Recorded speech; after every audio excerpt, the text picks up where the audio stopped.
Okay, our next question. How can you be a friend to someone in grief?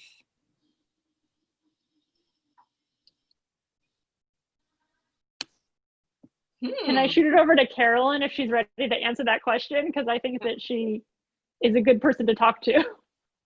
Just be that person. I think Callista touched on this earlier about how when you ask somebody, hey, how are you?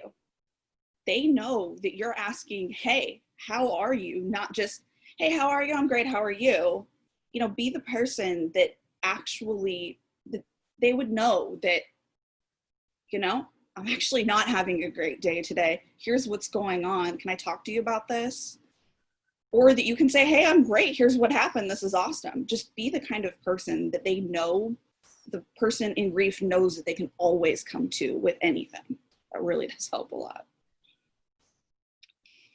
I think sometimes when you're going through a very traumatic experience, if it's a death, if it's just a major life event, sometimes people are afraid to walk up to the person that is grieving. They don't know what to say. And sometimes that means you're around a lot of people and a lot of silence. And I think sometimes being a friend to someone in grief is being brave for you to say, I'm going to ask them how they're doing, even if it makes me feel uncomfortable, because this isn't about me.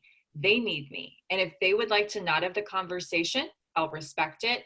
But I'm going to step out of my comfort zone and check in with them anyway. Yeah, I agree with that. I think if you're walking with a friend who you know, you may know or at least have some idea of what is going to help them. There are times when a friend needs to sit on your couch and eat a pint of Ben and Jerry's. There are times, Carolyn, your face. There are times when that is what is needed, or there are times when they want a break from carrying the weight of grief, and you can be that for them. There are times when they want to sit in silence and just exist, and there are times when they want to verbally talk it through. And I think some of that is being a little bit aware of yourself and of your surroundings and of the people that you're with, and kind of sensing what is appropriate in that moment and what they need.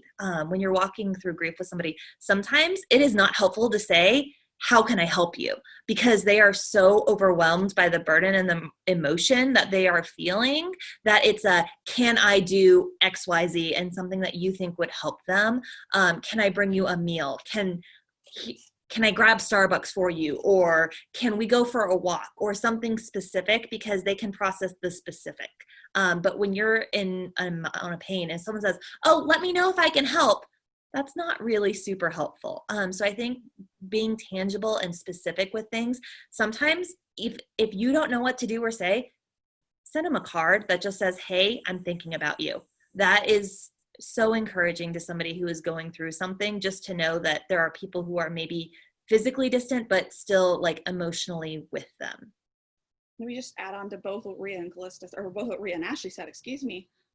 Sometimes they don't want to talk about it. If it's a friend that you're, friend or family member, somebody you already know, and you know they're going through some heavy stuff, sometimes they just don't want to exist in that place right now.